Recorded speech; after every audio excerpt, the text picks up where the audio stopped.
अस्सलाम वालेकुम, welcome to my YouTube channel learn with Nemat. आज की वीडियो सिली टेंसेस का लास्ट लेसन है जिसमें हम फ्यूचर टेंस के हेल्पिंग वर्ब शब्द को एक्सप्लेन करेंगे और 12 टेंसेस का रिवीजन करेंगे।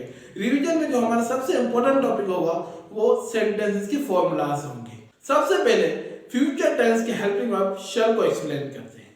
फ्यूचर के दो हेल्पिंग वर्ब्स होते हैं, विल, शल। मैंने अपनी 3 वीडियोस में बताया था कि विल तमाम पर्सन के साथ इस्तेमाल होता है।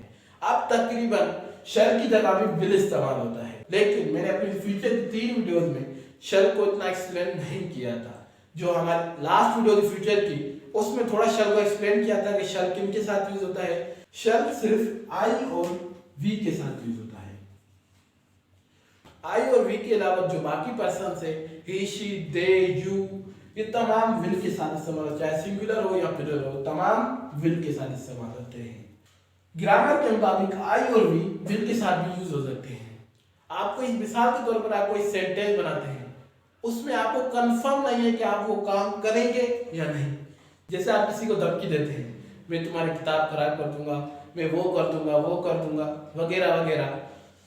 आपको इन सेंटेंसेस में कंफर्म नहीं होता कि आप वो काम करेंगे या नहीं। जो इस किस्म के सेंटेंसेस होंगे जिनमें आपको कंफर्म ना हो, तब आप आई और वी का शल के बजाय विल के साथ यूज कर सकते हैं। शल की एक्सप्लेनेशन के बाद जो अगला हमारा टॉपिक है वो है रिवीजन। रिवीजन में जो हमारा सबसे इंपॉर्टेंट टॉपिक है वो है सेंटेंसेस के फॉर्मूलाज। जब आपको किसी सेंटेंस का फॉर्मूला पता होगा तो आप उसकी उर्दू से इंग्लिश में ट्रांसलेशन आसानी से कर सकते हैं। हमने सिली टेंसेस में 3 अक़साम की सेंटेंसेस की उर्दू से इंग्लिश में ट्रांसलेशन की है। वो 3 अक़साम के सेंटेंसेस हैं, असर्टिव यानी कि सिंपल या बयानी जुमले, इंट्रोगेटिव यानी कि सवाल जुमले जिनमें सवाल पूछे जाए, या और नेगेटिव यानी कि जिनमें इनकार किया जाए, नेगेटिव। जो सेंटेंस का बेसिक फॉर्मूला था जिससे इन तमाम के फॉर्मूलाज बनते हैं वो है subject plus verb plus object. इससे बाकी तमाम फॉर्मूले बनते हैं, चाहे इंट्रोगेटिव नेगेटिव हो या एक्सक्लेमेटरी इंपेरेटिव, तमाम इस फॉर्मूले से बनते हैं। सबसे पहले हम इस बेसिक फॉर्मूले से असर्टिव सेंटेंसेस का फॉर्मूला बनाते हैं। सबसे पहले बेसिक फॉर्मूला लिखते हैं, subject plus verb plus object. ये हमारा बेसिक फॉर्मूला आ गया। टेंसेस की 12 काइंड में सिर्फ 2 काइंड्स के असर्टिव सेंटेंसेस में यही फॉर्मूला होता है, सिर्फ वर्ब की फॉर्म चेंज होती है। वो 2 काइंड्स हैं, प्रेजेंट सिंपल या इंडेफिनिट और पास्ट सिंपल या इंडेफिनिट। इन 2 काइंड में सिर्फ वर्ब की फॉर्म चेंज होती है और कुछ फॉर्मूले में चेंज नहीं होता असर्टिव सेंटेंस के। जब भी इंग्लिश में कोई सेंटेंस है वो इस फॉर्म में तक बना हुआ है और उसमें वर्ब की सेकंड फॉर्म आ रही है तो वो पास्ट का सेंटेंस होगा। अगर उसमें फर्स्ट फॉर्म आ रही है तो वो प्रेजेंट का होगा। ये बात हमेशा याद रखें, प्रेजेंट और पास्ट के असर्टिव सेंटेंसेस में सिर्फ वर्ब की फॉर्म चेंज होती है। प्रेजेंट में फर्स्ट फॉर्म आएगी और पास्ट में सेकंड फॉर्म आएगी। टेंसेस में जो बाकी 10 टेंसेस हैं उसमें सब्जेक्ट के बाद हेल्पिंग वर्ब ऐड हो जाता है प्लस वर्ब प्लस ऑब्जेक्ट। जो बाकी 10 काइंड्स हैं उधर हेल्पिंग वर्ब ऐड हो जाता है सब्जेक्ट के बाद। टेंसेस के सिर्फ 2 काइंड्स के असर्टिव सेंटेंस में हेल्पिंग वर्ब नहीं आता। उसके अलावा जो बाकी 10 काइंड सेंटेंसेस की उसमें सब्जेक्ट के बाद हेल्पिंग वर्ब ऐड होता है। ये बात हमेशा याद रखें।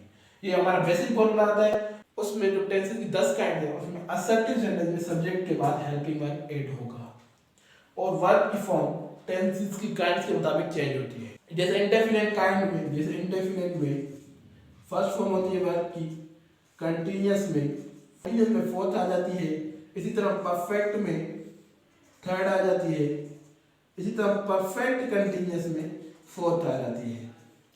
ये असर्टिव हो, इंट्रोगेटिव हो या नेगेटिव हो, इन तमाम के 12 काइंड में ये हेल्पिंग वर्ब होते हैं। इंडेफिनिट में इंट्रोगेटिव और नेगेटिव की फर्स्ट फॉर्म होती है, कंटीन्यूअस में असर्टिव, इंट्रोगेटिव, नेगेटिव तीनों की फोर्थ फॉर्म होती है। इसी तरह परफेक्ट में तीनों की थर्ड फॉर्म होती है और परफेक्ट कंटीन्यूअस में तीनों की फोर्थ फॉर्म होती है। असर्टिव सेंटेंस का फॉर्मूला बिल्कुल इजी है, सिर्फ हेल्पिंग वर्ब ऐड हो जाती है 10 टेंसेस में। उसके अलावा जो 2 टेंसेस है प्रेजेंट और पास्ट, उसमें वर्ब की फॉर्म चेंज होती है। ये बात हमेशा याद रखें, जब भी किसी सेंटेंस में वर्ब की सेकंड फॉर्म आएगी तो वो पास्ट का होगा, अगर फर्स्ट फॉर्म आएगी तो प्रेजेंट का होगा।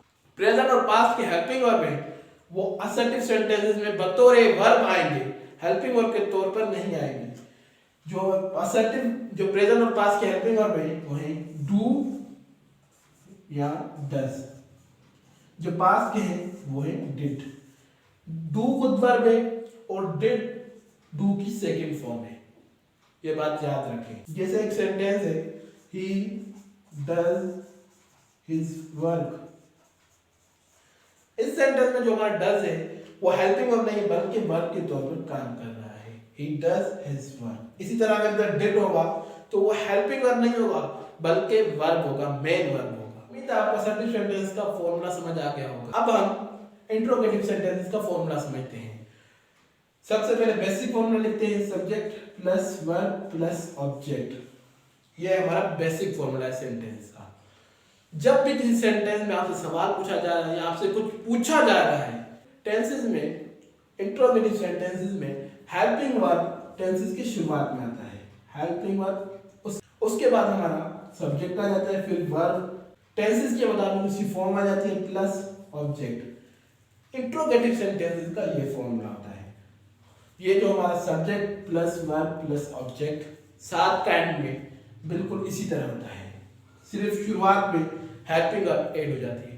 कोई भी सेंटेंस हो जिसमें आपसे कोई सवाल पूछा जा रहा है या कुछ पूछा जा रहा है, उन तमाम में हेल्पिंग वर्ब शुरू में आएगा। टेंसेस की 7 काइंड्स में हेल्पिंग वर्ब शुरुआत में आता है, लेकिन जो 5 काइंड्स हैं जिनमें 3 फ्यूचर की है और एक पास्ट की है और एक प्रेजेंट की है, उनमें हेल्पिंग वर्ब का जो फर्स्ट वर्ड होता है वो शुरुआत में आता है और जो बाकी वर्ड्स आते हैं वो सब्जेक्ट के बाद आते हैं। जैसे एक हेल्पिंग वर्ब है विल हैव, ये हेल्पिंग वर्ब एक वर्ड से ज्यादा पर मुश्तमिल है। जैसे विल अलग वर्ड है और हैव अलग वर्ड है। जब आपसे कोई सवाल पूछ रहा है तो जो हमारा विल है ना वो शुरुआत में आ जाएगा, उसके बाद हमारा सब्जेक्ट आएगा, हैव नहीं आएगा। उसके बाद हमारा हैव ऐड हो जाएगा सब्जेक्ट के बाद।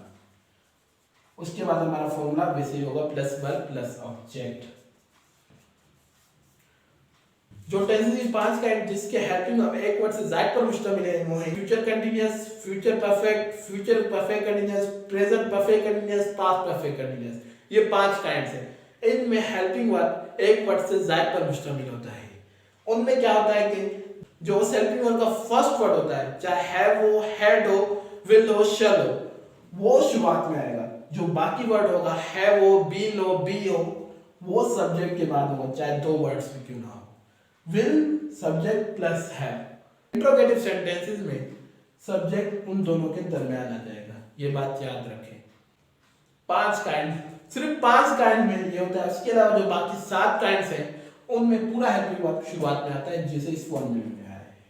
और वर्ब की फॉर्म टेंसेस के मुताबिक चेंज होती है, जैसे इंडेफिनिट में फर्स्ट फॉर्म आएगी, कंटीन्यूअस में फोर्थ फॉर्म आएगी, परफेक्ट में थर्ड और परफेक्ट कंटीन्यूअस में फोर्थ फॉर्म आएगी। इंट्रोगेटिव सेंटेंसेस में हेल्पिंग वर्ब हमेशा फर्स्ट में आएगा, चाहे उसका पहला वर्ड ही क्यों ना हो। टेंसेस की 12 काइंड में 7 टेंसेस में पूरा हुआ हेल्पिंग वर्ब सब्जेक्ट से पहले आएगा और 5 काइंड में सब्जेक्ट हेल्पिंग वर्ब के दरमियान आएगा, जैसे will plus subject plus have. जैसे एक सेंटेंस है will you have gone to Islamabad. Interrogative sentences का फॉर्मूला हमने एक्सप्लेन कर दिया है। अब हम नेगेटिव सेंटेंसेस का फॉर्मूला एक्सप्लेन। नेगेटिव सेंटेंसेस यानी कि जिनमें इनकार होता है। जो हमारा एक बेसिक सेंटेंस का फॉर्मूला है वो है subject plus verb plus object.